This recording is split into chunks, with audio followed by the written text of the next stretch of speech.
The Sun Devils have a lot returning in 2025 to make them the favorites to run it back in the Big 12. So where's all this criticism coming from?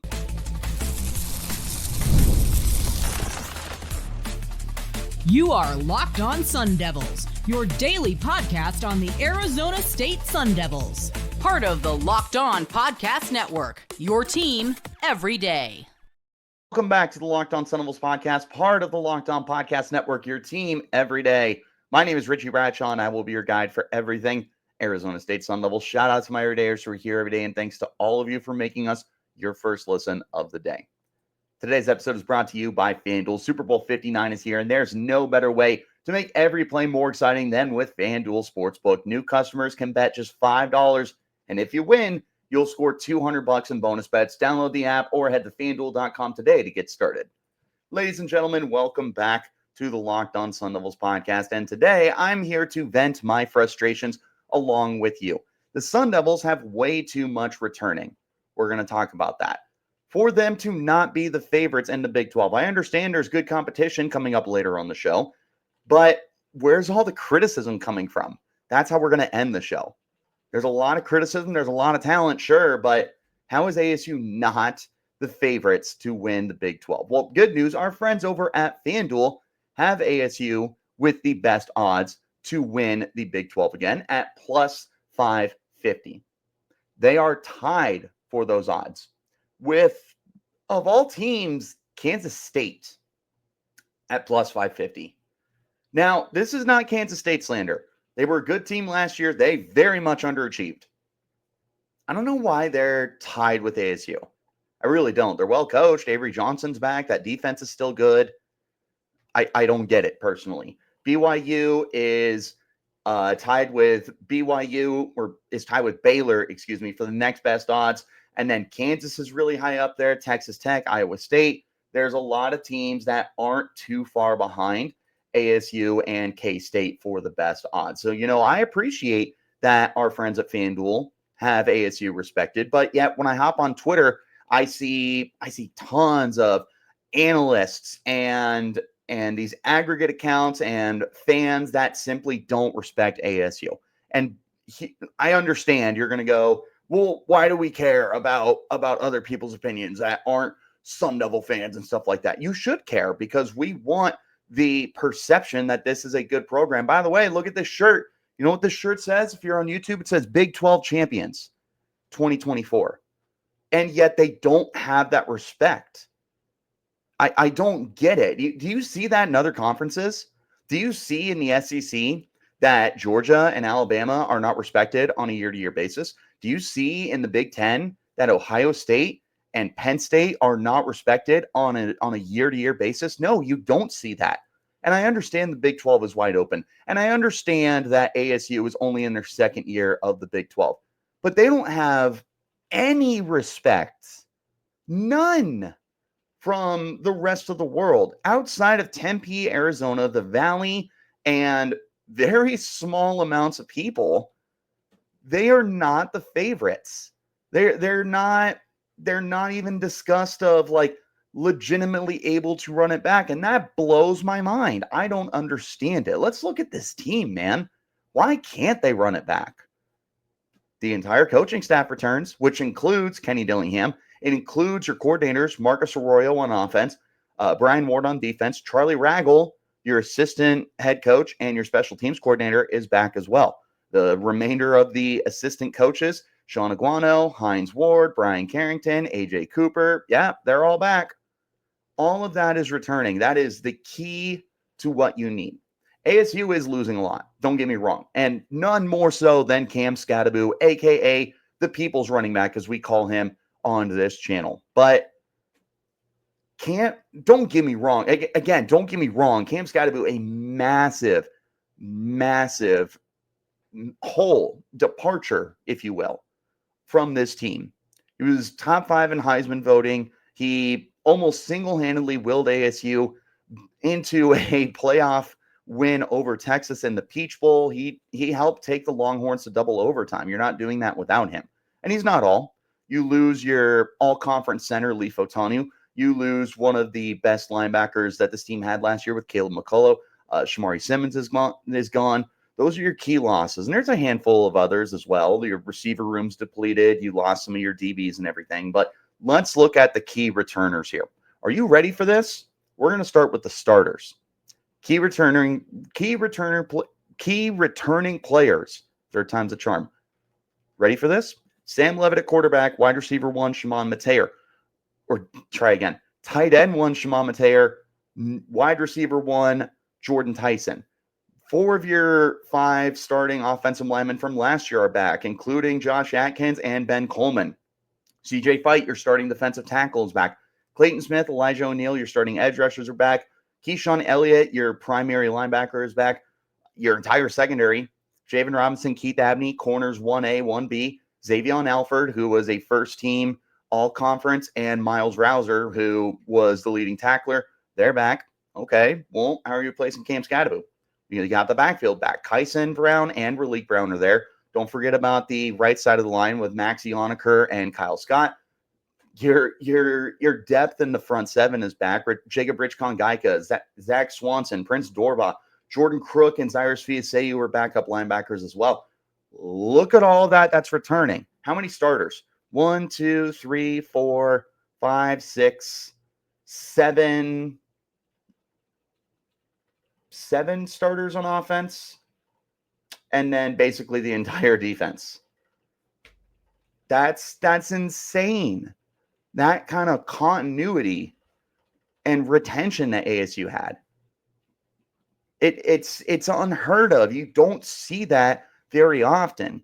Now, I understand that like Oklahoma State returned 21 of 22 starters last year, but there was a lot of other problems that Oklahoma State had to contribute to their 3-9 season and winless in conference play a year ago than what ASU has.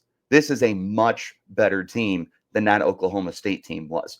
They also brought in a bunch of guys too. Well, how do you replace Cam Skattebo? That's the biggest question we have. You've got the depth, but then you add Kanye Udo, the running back from Army, who had 1,000 yards at Army. They run the ball a lot, but you got to realize how many guys touch the ball. Getting 1,000 yards with the Black Knights is not an easy thing to do. You brought in 3 receivers, Jalen Moss, Noble Johnson, Jaron Hamilton, to help replace the depth that you are losing. Tight end Kamari Anderson joins a deep tight end room. They brought in Michael Gardner on the defensive line. You bring in Adrian Wilson, Nyland Green, and Kendrick Breedlove to help replenish the secondary. You got a brand new kicker in Jesus Gomez. That was a huge weakness for the team last year.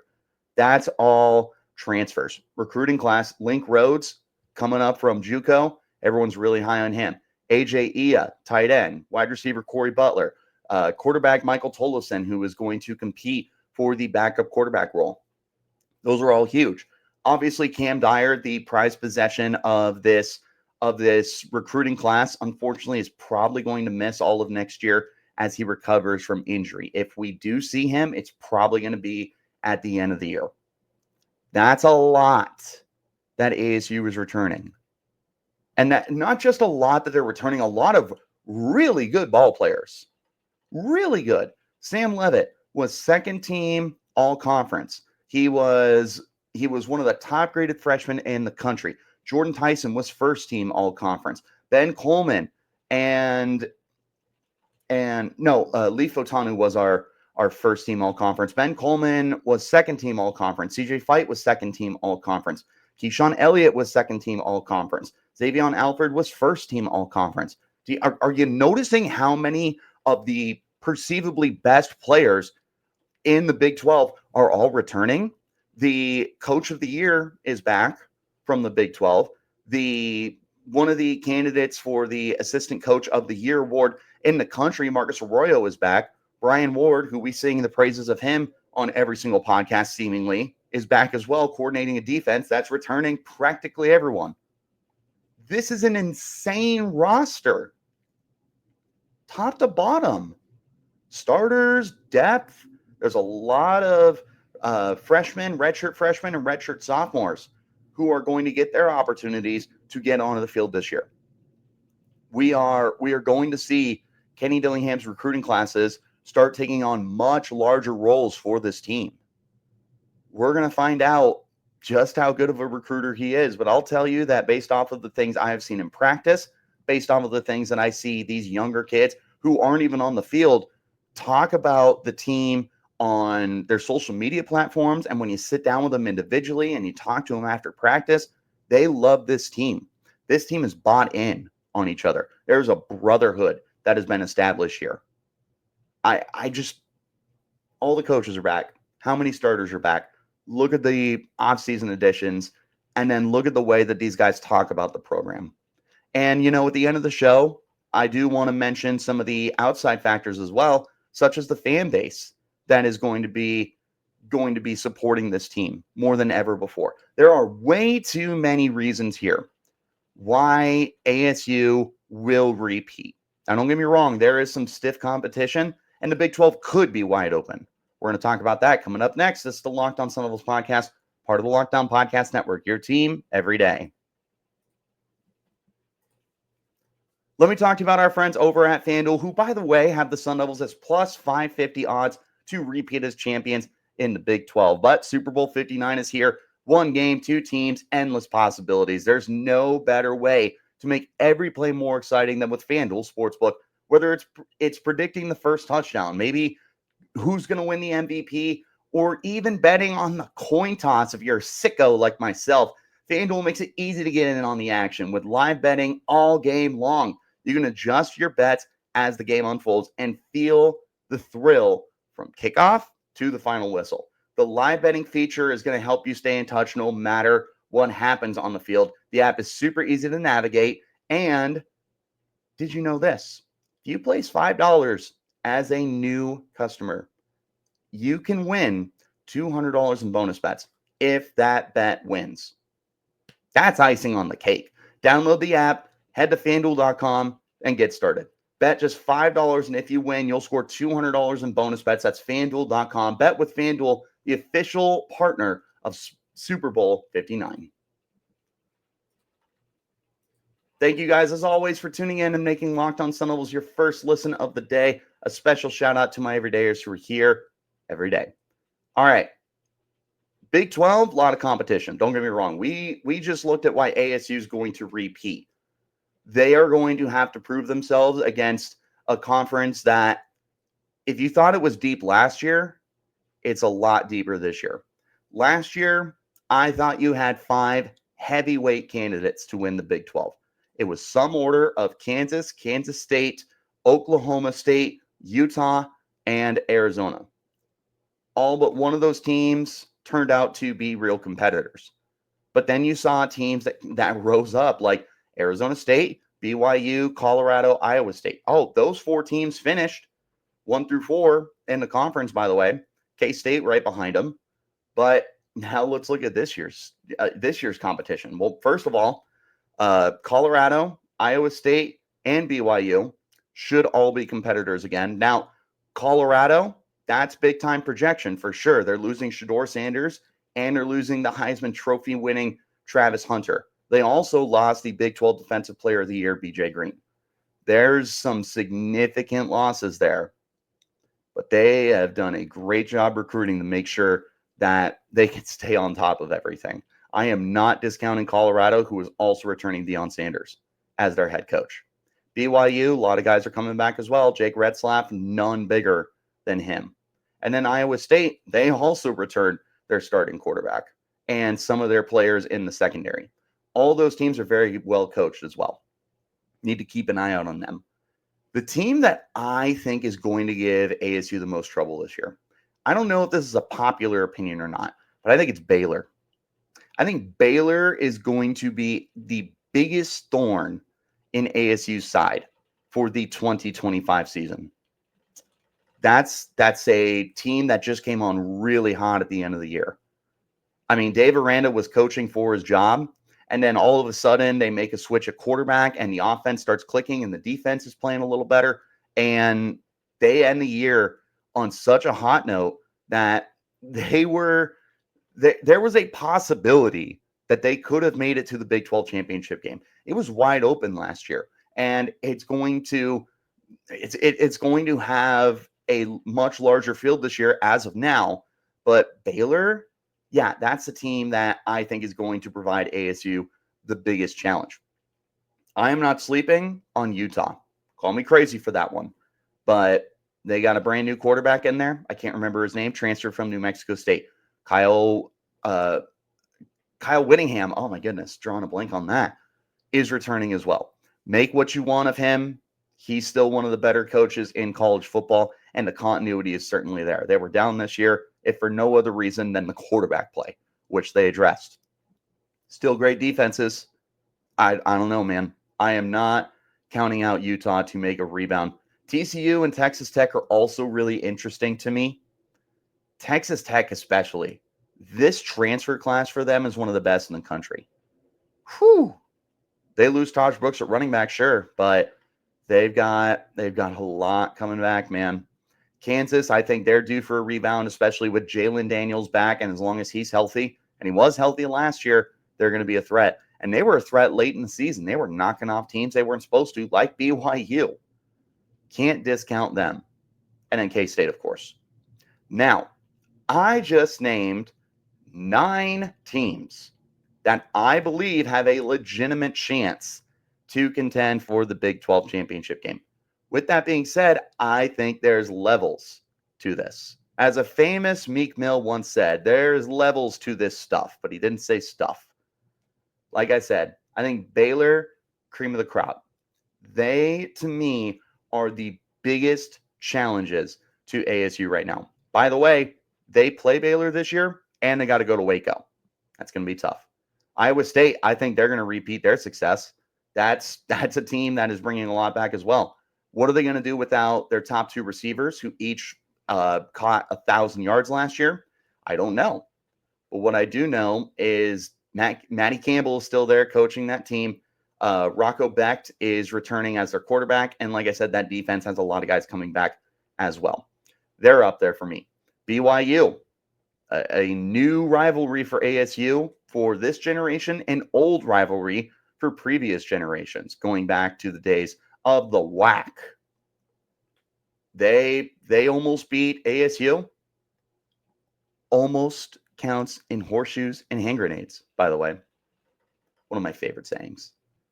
But nonetheless, stop me if you've heard me say this. They've got guys coming back. Jake Retzlaff, as long as he's there at quarterback, their offense is going to be good. K-State is another threat to me. I think they are the threats every year for this conference, which is one of the reasons why they are tied with ASU for the best odds, according to our friends at FanDuel, to win the conference. I'm not sleeping on some of those other teams. I do think that there is some stuff that they need to go right for them, like Utah and Colorado need to make sure that their quarterback play is going to be better than last year. In Colorado's case, they just need it to not have a massive drop-off. Shedeur Sanders was historic at that program. TCU, I won't lie, I don't know as much about TCU as some of the other programs. What I do know is Sonny Dykes is back as their head coach, and they were another team that was sneaky good last year. They have been trying to reclaim their dominance since their run to the national championship a few years ago. This might be the year that everything kind of clicks for them. And then Texas Tech. I like Texas Tech, man. I really like Texas Tech. I would put them in my sleeper category for teams to beat ASU. By the way, of those 9 teams, ASU's playing 6 of them, and 4 of them are on the road. They are visiting Baylor. They're visiting Colorado. They're visiting Iowa State. They're visiting Utah.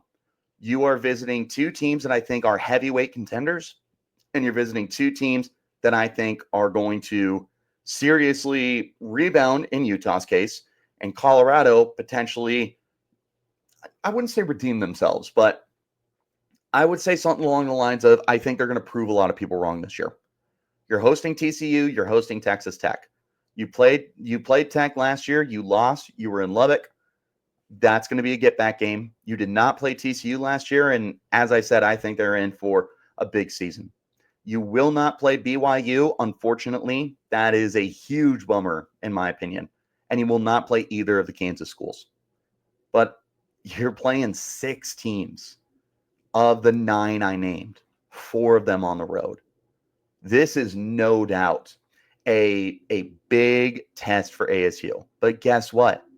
They had the edge over every single one of them. ASU is better than all 9 of those teams. You can add the other teams too. Cincinnati, UCF, Arizona. By the way, Wildcats projected to finish dead last, according to our friends at FanDuel. And that's why they might be our best friends at FanDuel, honestly. This ASU roster, top to bottom, should still lead the way in the Big 12. And for anyone who wants to talk about why they're going to regress, I'm going to disprove you, and I'm going to rebuke anything that you might have against ASU. That's coming up next. It's the Locked On Sun Devils podcast, part of the Locked On Podcast Network, your team every day. This is a message from our sponsor, Intuit TurboTax. Taxes was waiting and wondering and worrying if you were going to get any money back. And then wondering, worrying, and waiting some more. Now, Taxes is matching with a TurboTax expert who can do your taxes as soon as today.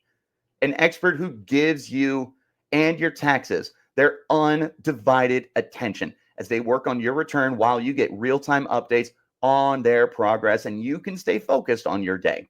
An expert who will find every deduction possible. They will file every form, every investment, everything with 100% accuracy. All so you can get the most money back guaranteed. No waiting, no wondering, no worries. This is Taxes. Get an expert now at TurboTax.com. Only available with TurboTax Live full service, real-time updates only in the iOS mobile app. See guarantee details at TurboTax.com/guarantees. You guys are the best, and thank you all so much for tuning in to make Locked On Sun Devils your first listen of the day. A special shout out to my everydayers who are here every day. ASU is way ahead of these other teams. They are top to bottom better. I hear your arguments for why ASU is going to regress. I'm going to refute them before I tell you why ASU is just fine. Here's why ASU is better than all 9 of the other teams I just named. Okay, well, ASU is returning a lot of guys. So were the other teams. The other teams are returning a lot. Most of those teams are bringing back their quarterback. And the teams who aren't either have a more than good candidate to step up and be just fine, or potentially upgraded at quarterback. Yeah, this is a great looking conference on paper. And it's a conference that should be able to push and pull each other all year long. Last year, this conference beat each other up, but it was nothing that ASU hasn't seen before, because guess what? We came from the Pac-12, RIP. We did the same thing in the Pac-12. Well, Stanford's coming in as the favorite. Well, Oregon's going to push them a little bit, or vice versa. Honestly, it feels like that was better the other way around. Oregon's a favorite, and then Stanford comes in and sucker punches them.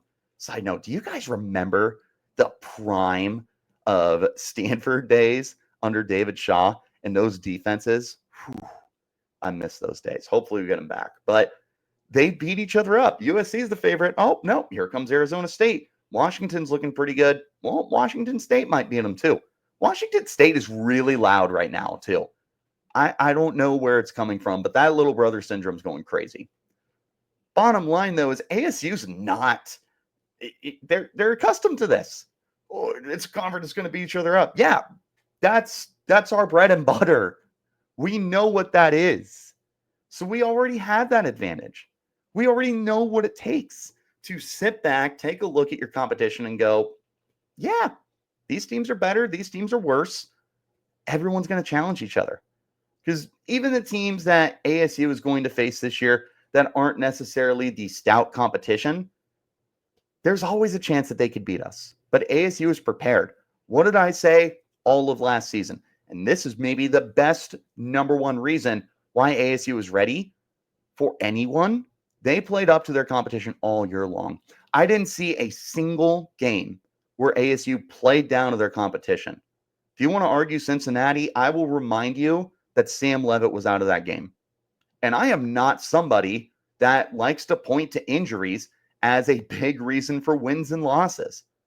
I, more often than not, are either won or you lost. You know, if you listen to the show, I don't believe in moral victories or moral losses or anything like that. Wins are wins, losses are losses. I don't point to injuries, but if you want to highlight Cincinnati as the one game they played down to their competition, then yeah, there's me giving you my rebuttal. But they played up to everyone last year, none more so than Texas. Texas, who went to the semifinals of the college football playoff. Texas, who was second place in the vaunted SEC. Yep, they did just fine. Everything's returning. Let's get to that point. Everything is returning. A lot of the other teams had that argument.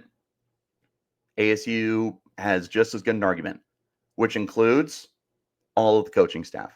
It also includes players that simply are above everyone else.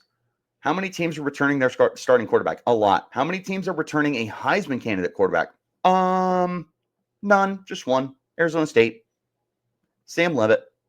Okay. A lot of teams are returning good wide receivers. Sure. How many are returning arguably the best receiver in college football? Oh, none except ASU with Jordyn Tyson. Okay. By the way, Leavitt to Tyson, one of the best connections in the country last year. Prior to Jordyn Tyson going out for the year, he was dominating. I mean, the stats that he was producing were insane. For a month to a month and a half stretch, he led college football. As long as he's healthy in 2025, and there's no reason to believe he won't be, him and Leavitt are going to dominate. Running back room. Ooh, Cam Skattebo's gone. We'll talk about that more in just a second.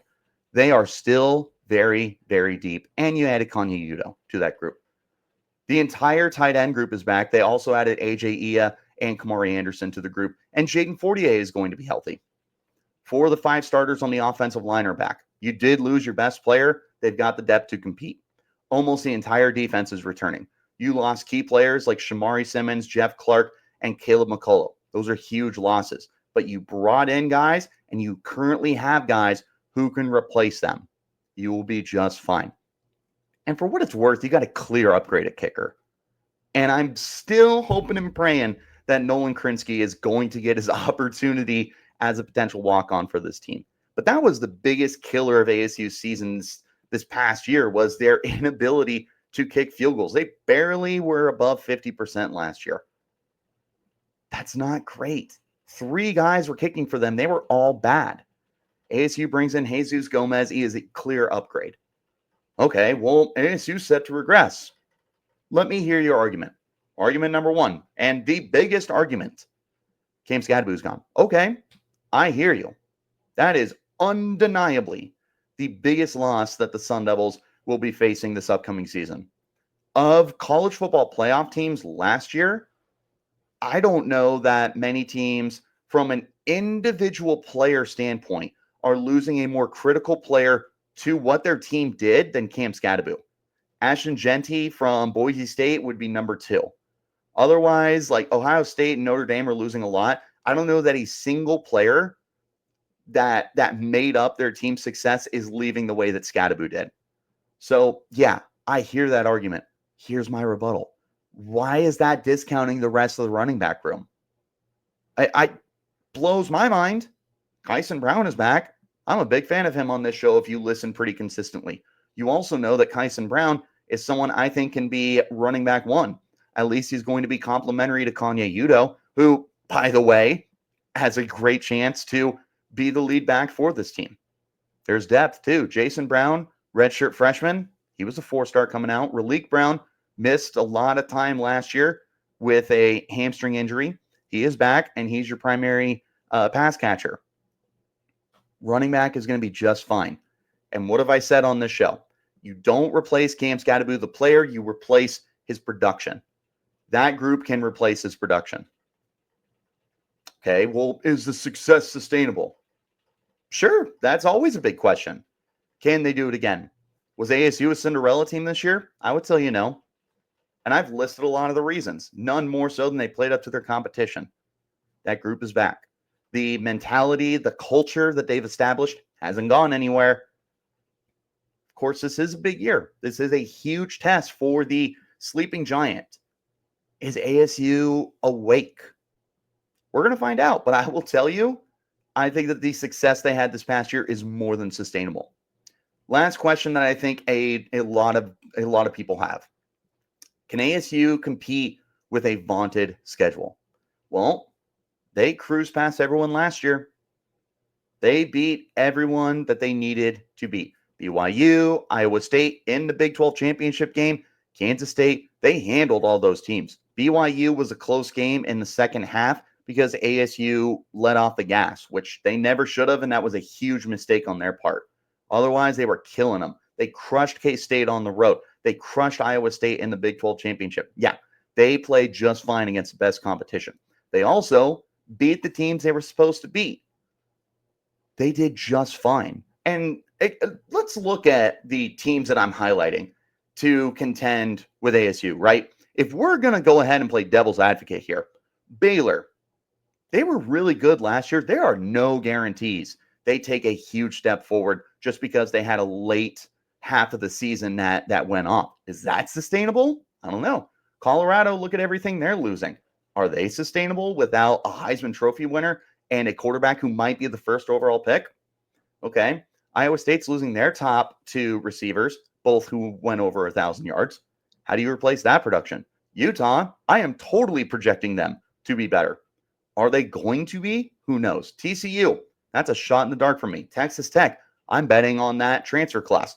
Kansas State, I like the team. They're a team that's favored every year. Avery Johnson is back, but they underachieved last year. What's going to stop them from doing the same this year? BYU, pretty good team. They have some big losses. Are they going to be able to step up when they have to? Because they did not finish the season the way they wanted to. And then Kansas, yeah, you're hoping for a rebound from them too. So there you go. The 9 teams that I said are going to compete with ASU. All of them, 1 through 9. Can we talk about them? Are they going to be able to sustain their success? Are they going to regress? I don't hear enough people talking about them. I just hear talking about ASU. The Big 12 champs, by the way, the same team who was projected to finish dead last. Okay. Feel like it's a pretty good argument. ASU is going to be just fine. They're running it back. And not only that, there were some of the key returners here, Sam Leavitt, Jordyn Tyson, Xavion Alford, CJ Fight, just to name a few. They're high quality players. They're high ceiling NFL level players. There's a ton more there. You also got perfect replacements for guys. Replacing Cam Skattebo, Kanye Udo, and the depth. Replacing Shamari Simmons, well, you've got a handful of guys in. You've got Breedlove, you've got Wilson, and you've got guys returning. Montana Warren is also going to compete to step into that role. LT Welsh, not someone I highlighted, but you brought in Kendrick Green to step into, or Nyland Green and Kendrick Breedlove. I was combining the two. Nyland Green will step in to be that corner 3 for you. You have your replacements established. You'll find competition for the center spot. You already have depth along the defensive line. And then the last thing that I wanted to bring up, I said at the top of the show, I wanted to talk about this. We're going to talk about it at the end of the show, the fan support. I don't think they have ever seen fan support like this. Not recently. You'd be going back a long time. And back then, ASU was not in the position they were in. You have a record number of season tickets that are being sold. The student section was breaking attendance records on a week-to-week basis, including week one against Wyoming. Best student section attendance ever, which was shortly broken a week later by Mississippi State. Later on, when Kansas and Utah came in, they started supporting that team too. BYU looked pretty good. They are in attendance, and of course, the NIL is growing. ASU's got a lot of room to grow, sure. It's getting better and better. Can they carry the momentum? Absolutely they can. Should they be the favorites to win the Big 12? Without question. So hopefully if you listen to this podcast, you will understand that ASU should be the favorite to win the Big 12. There are too many reasons here to not support that argument, or to support that argument, to not, I don't know. There are too many reasons that I could give for the other programs that would dismiss them as well. Let's not pretend that ASU is the only team that has a lot to prove this year. That is my final thing I want to say to everybody who wants to hop on the ASU bandwagon. You know what? I understand that ASU's got a lot to prove, and I understand that ASU is going to be a team that has a target on their back as, by the way, the reigning Big 12 champions. Let's give them their due respect. I don't hear anyone bashing Ohio State right now. I don't hear anyone bashing Georgia right now. Can we do better? Can we give ASU the flowers they earned a year ago? With everyone coming back. Until further notice, ASU is the front runners in the Big 12. I want to know why you guys think ASU is the front runners in the Big 12. And if you are a ASU denier, let me know in the comments why you think so, and let's have a friendly debate over it. But I do respond to my comments, so please make sure you drop a comment in YouTube. You can hit me up on Twitter at Richie Bradshaw36 and the podcast at LO_Sun Devils. Wherever you're getting your shows, hit like, hit subscribe, turn on notifications. You'll get an update whenever we post new content. Thanks to all of you for tuning in. Thanks to all of you for making us your first listen of the day. And a shout out to my everydayers who are here every day. ASU is loaded, guys. They are a great football team. Replacing Cam Skattebo, I don't know. But we're going to talk about that more this week. So stay tuned. I'll catch you guys next time. Until then, you keep it locked right here on Locked On Sun Devils.